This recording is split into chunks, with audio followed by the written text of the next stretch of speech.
आप सुने वैकुंठ चतुर्दशी व्रत कथा। वैकुंठ चतुर्दशी की पौराणिक कथा के अनुसार एक बार की बात है, नारद जी पृथ्वी लोक से घूमकर वैकुंठ धाम पहुँचते हैं। भगवान विष्णु उन्हें आदर पूर्वक बैठाते हैं और प्रसन्न होकर उनके आने का कारण पूछते हैं। नारद जी कहते हैं, हे प्रभु, आपने अपना नाम कृपा निधान रखा है, इससे आपका जो प्रिय भक्त है वही तर पाते हैं। जो सामान्य नार नारी है वो वंचित रह जाते हैं। इसलिए आप मुझे कोई ऐसा सरल मार्ग बताइए जिससे सामान्य भक्त भी आपकी भक्ति कर मुक्ति पा सके। यह बात सुनकर विष्णु जी बोले, हे नारद, मेरी बात सुनो। कार्तिक शुक्ल पक्ष की चतुर्दशी को जो नार नारी व्रत का पालन करेंगे और श्रद्धा भक्ति से मेरी पूजा अर्चना करेंगे, उनके लिए स्वर्ग का द्वार साक्षात खुले होंगे। इसके बाद विष्णु जी जय विजय को बताते हैं और उन्हें कार्तिक चतुर्दशी को स्वर्ग के द्वार खुला रहने का आदेश देते हैं। भगवान विष्णु कहते हैं कि इस दिन जो भी भक्त मेरा थोड़ा सा भी नाम लेकर पूजा करेगा वो वैकुंठ धाम को प्राप्त करेगा। विष्णु भगवान की जय हो, विष्णु भगवान की जय हो। पौराणिक मत अनुसार एक बार भगवान शिव देव महादेव का पूजन करने के लिए काशी आए। वहाँ माणिकनिर का घाट पर स्नान करके उन्होंने 1000 सबरम कमल पुष्पों से भगवान विश्वनाथ के पूजन का संकल्प किया। अभिषेक के बाद जब वो पूजन करने लगे तो शिव जी ने उनकी भक्ति की परीक्षा के उद्देश्य से एक कमल पुष्प कम कर दिया। भगवान श्री हरि को पूजन की मूर्ति के लिए 1000 कमल पुष्पों चढ़ाने थे। एक पुष्प की कमी देखकर उन्होंने सोचा, मेरी आंखें भी तो कमल की ही समान है, मुझे कमल नयन और पुंडरीक्षक कहा जाता है। यह विचार कर भगवान विष्णु अपनी कमल समान आंख चढ़ाने को प्रस्तुत हुआ। विष्णु जी की इस अगाध भक्ति से प्रसन्न होकर देव महादेव प्रकट होकर बोले, हे विष्णु, तुम्हारे समान संसार में दूसरा कोई मेरा भक्त नहीं है। आज की यह कार्तिक शुक्ला चतुर्दशी अब वैकुंठ चतुर्दशी कहलाएगी और इस दिन व्रत पूर्वक जो पहले आपका पूजन करेगा उसे वैकुंठ लोक की प्राप्ति होगी। भगवान शिव ने इसी वैकुंठ चतुर्दशी को करोड़ों सुइयों की कांति के समान वाला सुदर्शन चक्र विष्णु जी को प्रदान किया। शिव जी और विष्णु जी कहते हैं कि इस दिन स्वर्ग के द्वार खुले रहेगा। मृत्यु लोक में रहने वाला कोई भी व्यक्ति इस व्रत को करता है वह अपना स्थान वैकुंठ धाम में सुनिश्चित करेगा। जय विष्णु भगवान, जय विष्णु भगवान।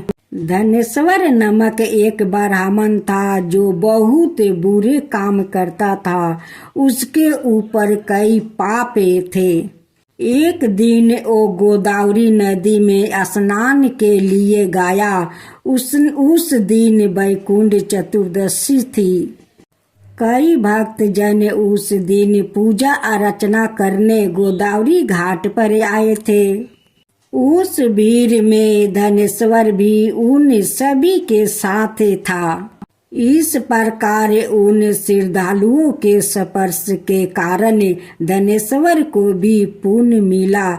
जब उनकी मृत्यु हो गई तब उसे यमराज लेकर गए और नरक में भेज दिया। तब भगवान विष्णु ने कहा, यह बहुत पापी है, पर इसके वैकुंठ चतुर्दशी के दिन गोदावरी स्नान किया और श्रद्धालुओं के पुण्य के कारण इसके सभी पाप नष्ट हो गए, इसलिए इसे वैकुंठ धाम मिल गया। अंत धनेश्वर को वैकुंठ धाम की प्राप्ति हुई। गणेश भगवान की जय हो, गणेश भगवान की जय हो, माता पार्वती की जय हो, माता पार्वती की जय हो।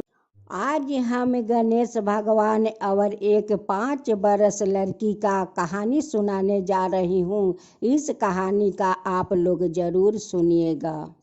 एक गांव था। उस गांव में एक छोटा परिवार रहा करते थे। उस परिवार में एक 5 बरस का एक लड़की थी। उस लड़की का नाम राजकुमारी था। राजकुमारी अपना माँ से कहती है कि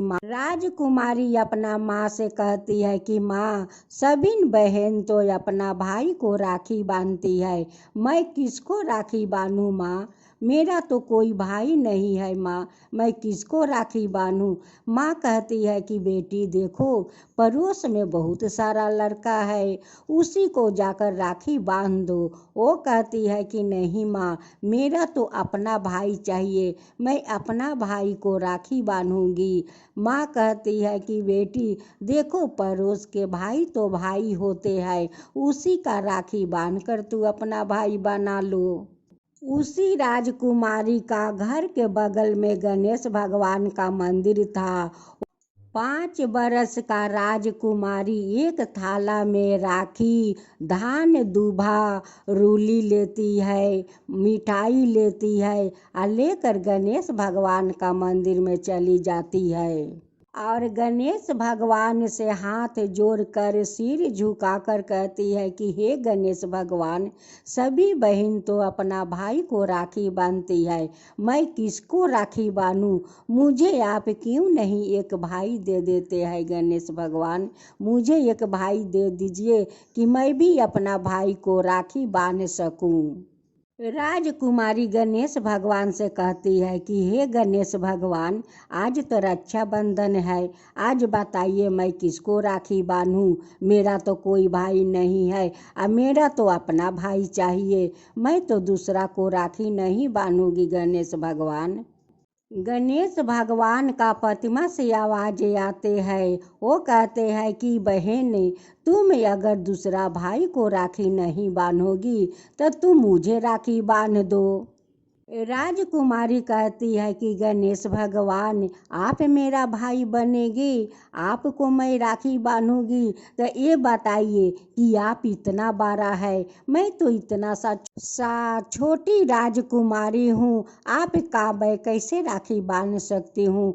आप नीचे आएंगे तब तो मैं राखी बांधूंगी। गणेश भगवान उस राजकुमारी का बात सुनकर बहुत छोटे बन जाते हैं। राजकुमारी उसे तिलक लगाती है, आरती करती है, हाथ में राखी बांधती है, मुंह में मिठाई खिलाती है। बालक के अंदर भगवान का वास होता है। भगवान तो उस बालक को बात भी सुनते हैं, दर्शन भी देते हैं। जैसे उस राजकुमारी का वो प्रतिमा से गणेश भगवान आवाज दे रहे थे कि मुझे राखी बांध दो। जब बोली कि आप इतना बड़ा है, मैं इतनी छोटी, आपका कैसे मैं राखी बांध सकती हूँ? उस गणेश भगवान का प्रतिमा कितना छोटा हो गया। गणेश भगवान को राखी बांध दी तो देखिए, एक बालक में भगवान कैसे बसते हैं, अब भगवान कैसे उस बालक को बात सुनते हैं। गणेश भगवान कहते हैं कि बहना, जो लड्डू तुम मुझे खिलाई उस लड्डू जाकर अपना माँ को जरूर खिला देना बहना, जरूर खिला देना। और राजकुमारी कहती है कि ठीक है गणेश भैया, मैं जाकर इस लड्डू अपना माँ को खिला दूंगी। अब तो राजकुमारी रोज रोज गणेश भगवान का मंदिर में अकेले ही आने लगी और गणेश भगवान को चरण पकड़ कर वो प्रणाम करती थी और कहती थी कि हे गणेश भैया, आज मुझसे आप बात नहीं करेंगे। अब तक गणेश भगवान को उनकी बात सुनकर रहा नहीं जाता। गणेश भगवान अपना पत्नी के अंदर से बोलते थे कि बहना बोलो, क्या बात है बहना। कहती है कि गणेश भैया, जो आपका मैं लड्डू खिलाया था वही लड्डू अपना माँ को खिला दिया, उस लड्डू से क्या होगा गणेश भैया। गणेश कहते हैं कि बहना, उस लड्डू से एक दिन तुम्हारा भाई आएगा बहना, एक दिन तुम्हारा भाई आएगा। राजकुमारी ये बात सुनकर बहुत खुश हो जाती है और कहती है कि गणेश भैया, अगर मेरा भाई आएगा तो एक दिन अपना भाई को आपका पास जरूर ले आऊँगी गणेश भैया, जरूर ले आऊँगी। एक दिन भरे परात लड्डू का आपका भोग लगाऊंगी गणेश भैया, आपका भोग लगाऊंगी। एक दिन राजकुमारी का माँ राजकुमारी से पूछती है कि बेटी, तुम जो रक्षाबंधन के दिन थाला सजा कर ले गई थी, उस दिन अपना किसको भाई बनाई बेटी, किसको भाई बनाई? उस भाई का बारे में तो हमें आज तक नहीं बताई बेटी।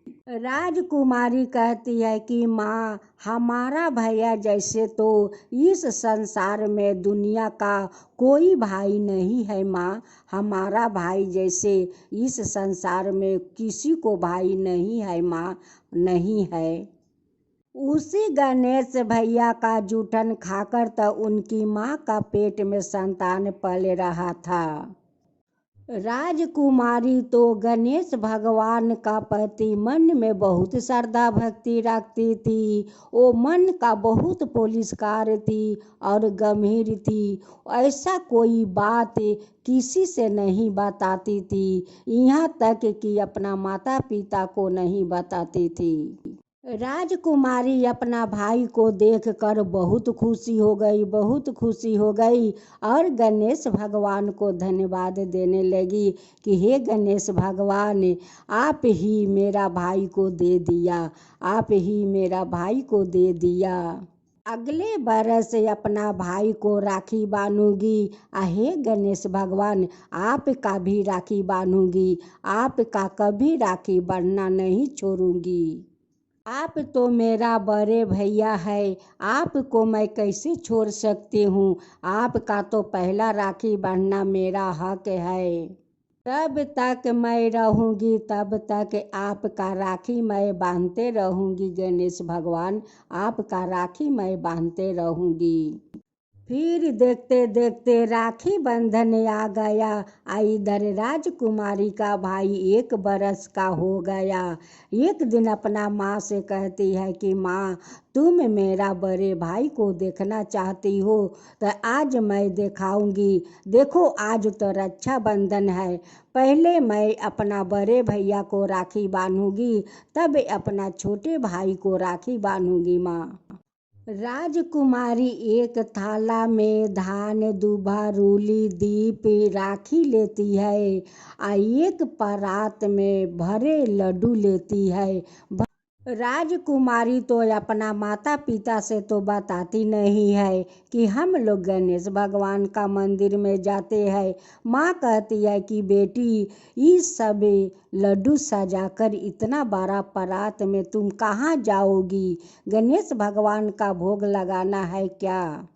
राजकुमारी कहती है कि माँ वही आप समझ लीजिए, आप दोनों मेरे साथ चलिए। मैं जहाँ जाती हूँ अपना बड़े भैया को राखी बांधने, वहाँ मैं आप दोनों को ले चलूँगी। राजकुमारी अपना माता पिता को और 1 साल भाई को लेकर गणेश भगवान का मंदिर में जाती है बड़े भैया को राखी बांधने। राजकुमारी जाते जाते अपना माता पिता को लेकर मंदिर में पहुंच जाती है।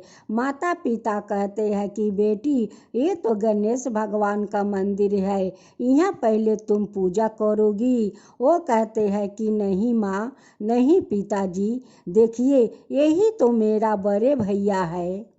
माता पिता कहते हैं कि राजकुमारी, ये तुम क्या बोल रही हो? वो कहती है कि पिताजी मैं ठीक बोल रही हूँ, यही तो मेरा गणेश भैया है, इनके तो हाथ में मैं हर साल राखी बांधती हूँ। यही मेरे भैया जूठा लड्डू दिया था और बोला था कि जाओ बहना, अपना माँ को मेरा जूठा लड्डू खिला देना, तुम्हारा भाई एक दिन जरूर आएंगे। देखो पिताजी, मेरे भाई भी आ गए। माता पिता अपना राजकुमारी का बात सुनकर बहुत आश्चर्य में पड़ गए और गणेश भगवान को हाथ जोड़कर और सिर झुकाकर उन्हें धन्यवाद देने लगे कि हे गणेश भगवान, ये तो आप चमत्कार कर दिया। आप तो मेरे राजकुमारी को भैया बनकर उनको भाई अपना दे दिया। राजकुमारी अपना गणेश भैया को तिलक लगाती है, धान दूभा देती है, कलाई पर राखी बांधती है, आरती उतारती है, मुंह में लड्डू खिलाती है। पहले बड़े भैया को अपना राखी बांध लेती है, तब जाकर अपना छोटे भाई को तिलक लगाती है, दूब धान देती है, कलाई पर राखी बांधती है, आरती उतारती है, मुंह में लड्डू खिलाती है। राजकुमारी अपना माता पिता से कहती है कि माता पिता, जब तक मैं रहूंगी तब तक इस गणेश भैया को मैं राखी बांधने आऊंगी।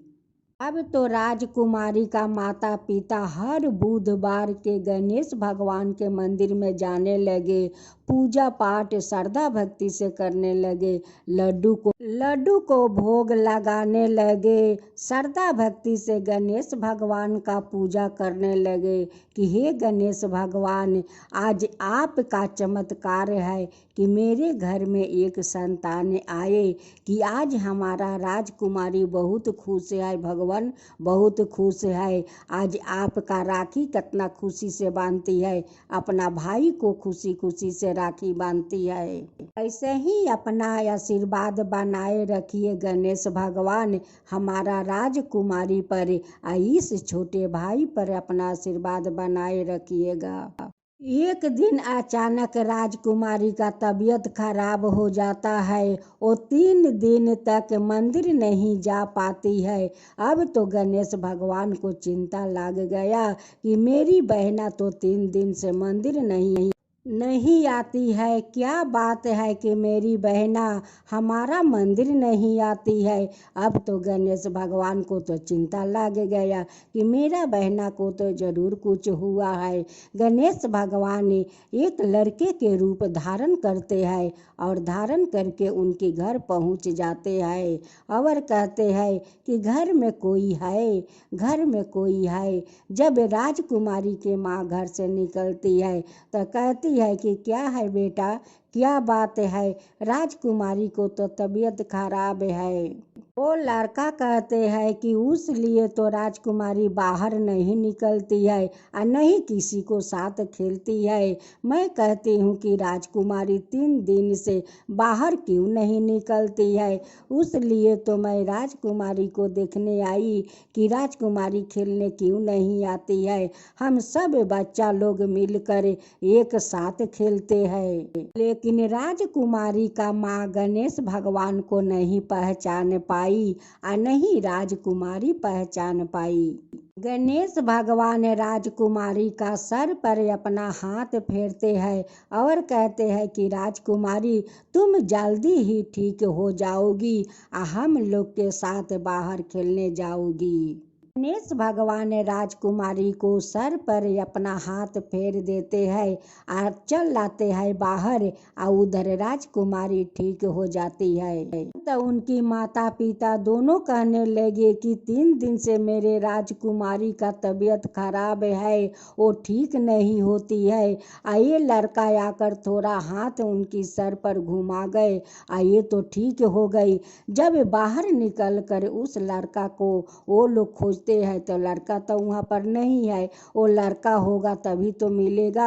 वो तो गणेश भगवान था, अपना बहना के साथ मिलने के लिए आए थे। तो अपना बहना को देखने के लिए आए थे कि मेरी बहना क्यों नहीं 3 दिन से मंदिर आती है। तो राजकुमारी का माँ कहती है कि वो कहीं गणेश भगवान तो नहीं थे कि आते ही मेरा राजकुमारी ठीक हो गए। और उस लड़का को तो बाहर हम लोग बहुत खोजे, लेकिन उस लड़का तो नहीं मिला। इतना जल्दी लड़का जा कहाँ सकता है। वो गणेश भगवान थे, वो बाहर जाते ही अंतर्ध्यान हो गए थे। राजकुमारी का माता पिता, राजकुमारी, उनकी भाई, सब कोई मिलकर गणेश भगवान को मंदिर में जाते हैं और गणेश भगवान को धन्यवाद देते हैं कि हे गणेश भगवान, आपका बहना बीमार थी आप फौरन अपना बहना को देखने के लिए चले आए। गणेश भगवान को माता पिता दोनों धन्यवाद देते हैं कि हे गणेश भगवान, आपका तो कृपा अपरंपार है।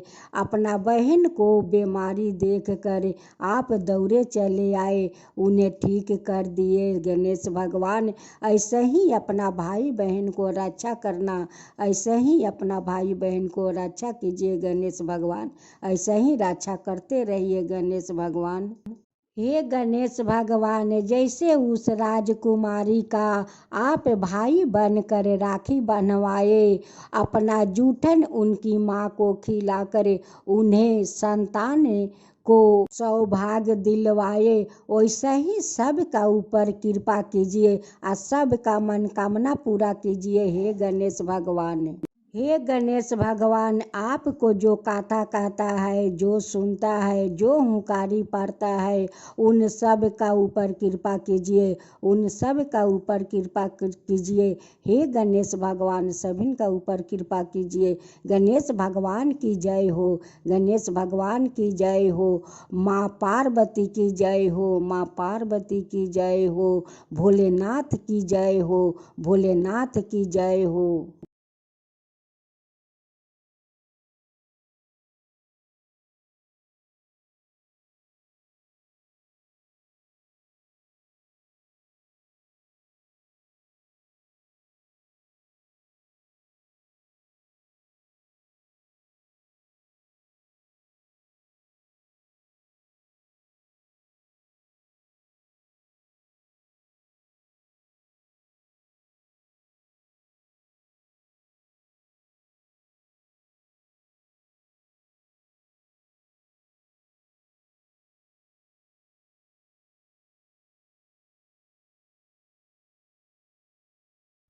जय श्री राम, जय श्री राम।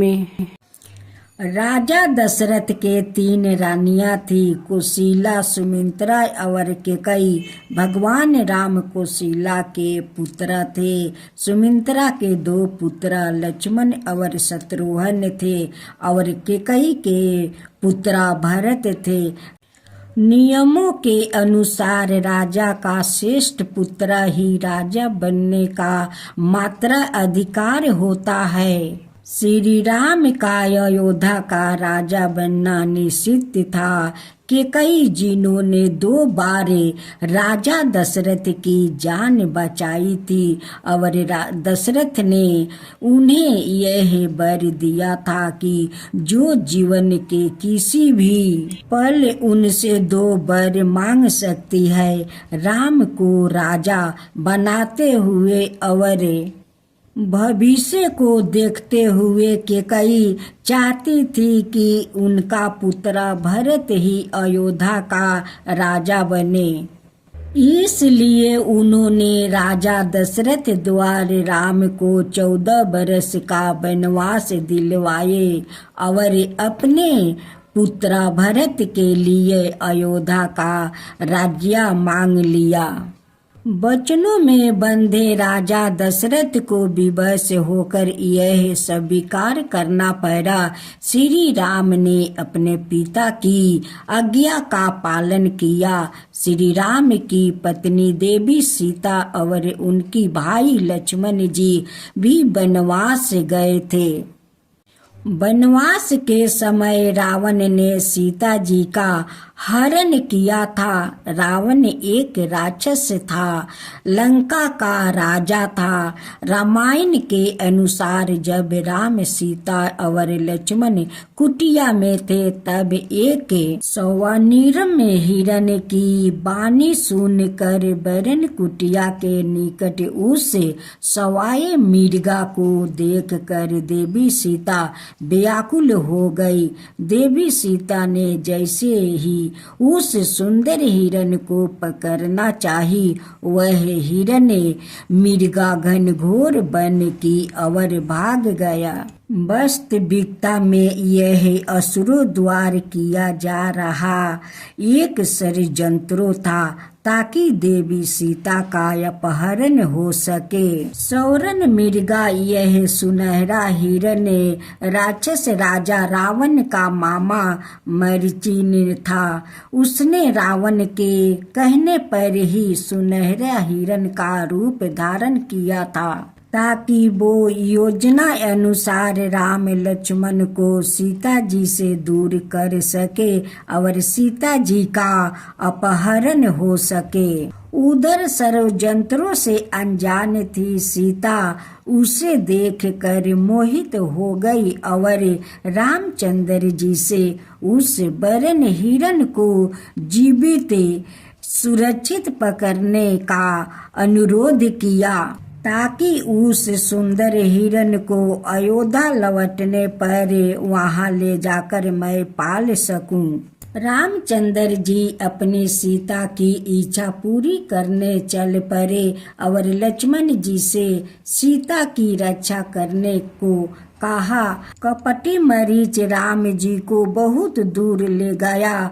श्री राम को दूर ले जाकर मरीच ने जोरे से हे सीते, हे सीते, हे लक्ष्मण की आवाज लगाए प्रभाव कर दी ताकि उस आवाज को सुनकर सीता जी चिंतित हो जाए और लक्ष्मण को राम के पास जाने को कहे जिससे रावण सीता जी को हरण ताकि पूर्वक कर सके। इस प्रकार छल या धोखे का अनुमान लगाते ही अवसर पाकर श्री राम ने तीर चलाया और उस स्वनिर्म हिरण का रूप धारण राक्षस मरीच का वध कर दिया।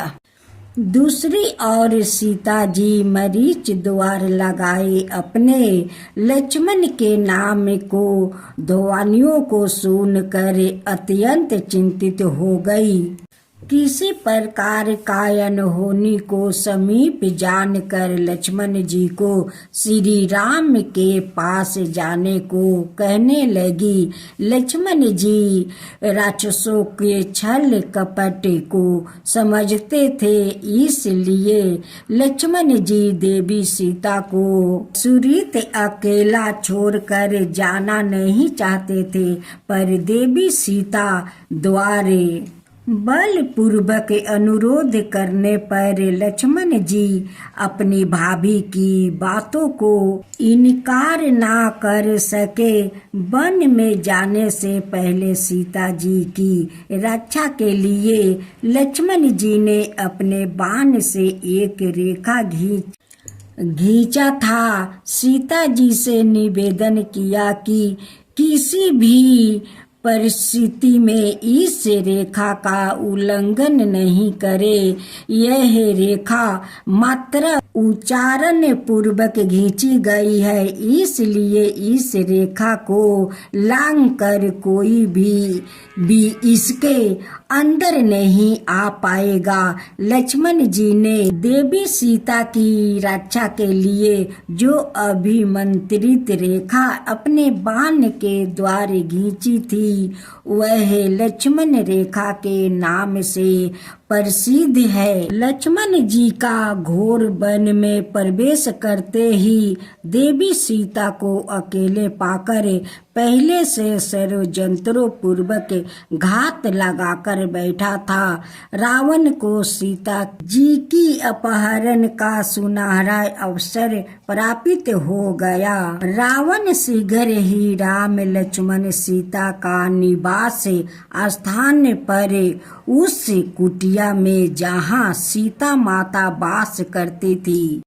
देवी सीता इस समय अकेली थी। उस रावण आ गया। उसने साधु का भेष धारण कर रखा था।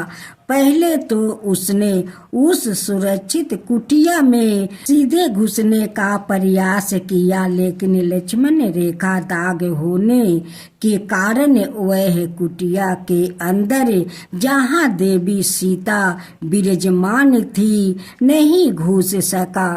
तब उसने दूसरा उपाय अपनाया। साधु का भेष तो उसने धारण किया हुआ ही था, सो वहाँ कुटिया बहरी द्वार पर खड़े होकर भिक्षा देहीन का रट करने लगा। इस वाणी को सुनकर देवी सीता कुटिया के बाहर निकली। भिक्षा लेकर आई। रेखा के उल्लंघन किए बिना द्वार पर साधु को आए देख कर वो कुटिया के चौखट से ही लक्ष्मण रेखा के भीतर से ही उसे अन्न और फल आदि का दान देने लगी। तब दुष्ट रावण ने सीता जी को लक्ष्मण रेखा से बाहर लाने के लिए सवाए के भूखे प्यासे होने की बात बोले कर भोजन की मांग की। आर्यवर्त की परंपरा के अनुसार द्वार पर आए भिक्षुक एवं भूखे को खाली हाथ नहीं लौटने की बात सोच कर वो भोजन जल आदि लेकर भूखे बस लक्ष्मण रेखा के बाहर निकल गई। जैसे ही सीता जी लक्ष्मण रेखा के बाहर हुई, घात लगाए रावण ने झटपट उनको अपहरण कर लिया। रावण सीता जी को पुष्पक विमान में बलपूर्वक बैठाकर ले जाने लगा। पुष्पक विमान में अतिहर्त होकर जाते समय सीता जी ने अत्यंत ऊंचा सवाए में श्री राम और लक्ष्मण जी को पुकार रही थी। अपनी सुरक्षा की गुहार लगाई। इस ऊंचे दावानी को सुनकर जटाहू नमक एक विशाल गिद्ध पंछी जो मनुष्य के समान स्पष्ट वाणी में बोल सकता था, पूर्व काल में राजा दशरथ का परम मित्र था। वन प्रदेश को छोड़कर आकाश मार्ग में उड़ कर पहुंचा। जटाहू देखता है कि अधर्मी रावण एक सुंदर नारी को अपहरण कर लेकर जा रहा है। वो नारी अपनी सुरक्षा की गुहार लगा रही है। यह अन्याय देख कर जटाहू रावण को चुनौती देता है तथा उस नारी को छोड़ देने की चेतावनी देता है, लेकिन अहंकारी रावण भला कहाँ मानने का नाम नहीं लेता है। सो रावण और जटाहू में आकाश मार्ग में ही युद्ध छेड़ जाता है। बलशाली रावण अपने अमोघ खड्ग से जटाहू के दोनों पंख काट देता है, जिससे जटाहू नीचे सहाय होकर पृथ्वी पर गिर जाता है। रावण पुष्पक विमान में सीता जी को लेकर आगे बढ़ने लगता है। सीता जी ने जब देखा कि उनकी रक्षा करने के लिए आए विशाल गिद्ध पंछी जो मनुष्य की भांति बोल सकता था, रावण के खरंग प्रहार करने से धराशायी हो गया है, तब पुष्पक विमान में आकाश मार्ग अथवा बाहु मार्ग से जाते समय सीता जी अपने आभूषण गहने को उतार कर नीचे धरती पर फेंकने लगी।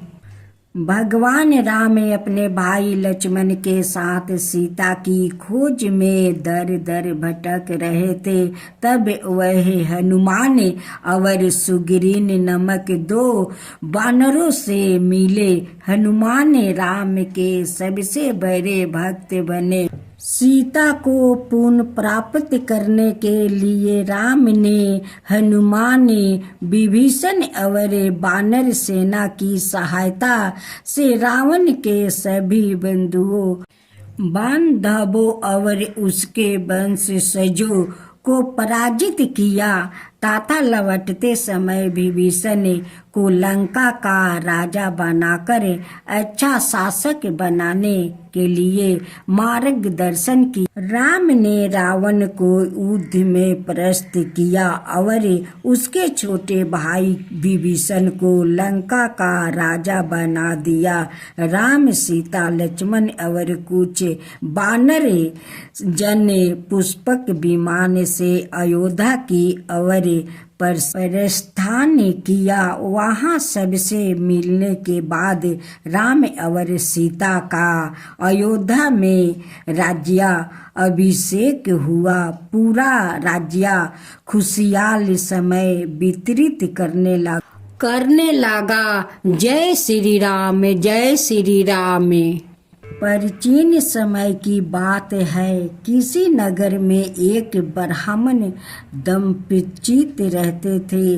उनके कोई संतान ना होने का कारण वह बेहद दुखी थे। हर मंगलवार ब्राह्मण वन में हनुमान जी की पूजा करने जाता था। पूजा करके बजरंगबली से एक पुत्र की कामना करता था।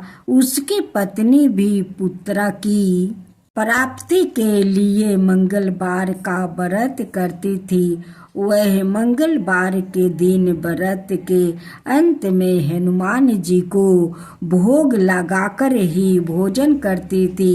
एक बार व्रत के दिन ब्राह्मणी ना भोजन बना पाई और ना ही हनुमान जी को भोग लगा सकी। उसने वरण किया कि वह अगले मंगलवार को हनुमान जी का भोग लगाकर ही भोजन करे। वह भूखी प्यासी 6 दिन तक पड़ी रही। मंगलवार के दिन वह बेहोश हो गई। हनुमान जी उसकी निष्ठा और लगन को देखकर प्रसन्न हुए। उन्होंने आशीर्वाद दिया। स्वारूप ब्राह्मणी को एक पुत्र दिया और कहा कि यह तुम्हारी बहुत सेवा करेगा। बालक को पाकर ब्राह्मणी अति प्रसन्न हुई। उसने बालक का नाम मंगल रखा। कुछ समय उपरांत जब ब्राह्मण घर आया तो बालक को देखकर पूछा कि कौन है। पत्नी बोली कि मंगलवार व्रत से प्रसन्न होकर हनुमान जी ने उसे यह बालक दिया है। ब्राह्मण को अपनी पत्नी की बात पर विश्वास नहीं हुआ। एक दिन मौका देख कर ब्राह्मण ने बालक को कुएं में गिरा दिया। घर पर लौटने पर ब्राह्मणी ने पूछा कि मंगल कहाँ है। तभी पीछे से मंगल मुस्कुराकर आ गया। उसे आपस देख कर ब्राह्मण आश्चर्यचकित रह गया। रात को हनुमान जी उसे सपने में दर्शन दिया और बताया कि यह पुत्र उसे उन्होंने ही दिया है। सच जानकर ब्राह्मण बहुत खुश हुआ, जिसके बाद से ब्राह्मण ने दंपचित नीति नियम रूप से मंगलवार व्रत रखने लगा। मंगलवार का व्रत रखने वाले मनुष्य पर हनुमान जी की अपार कृपा होती है।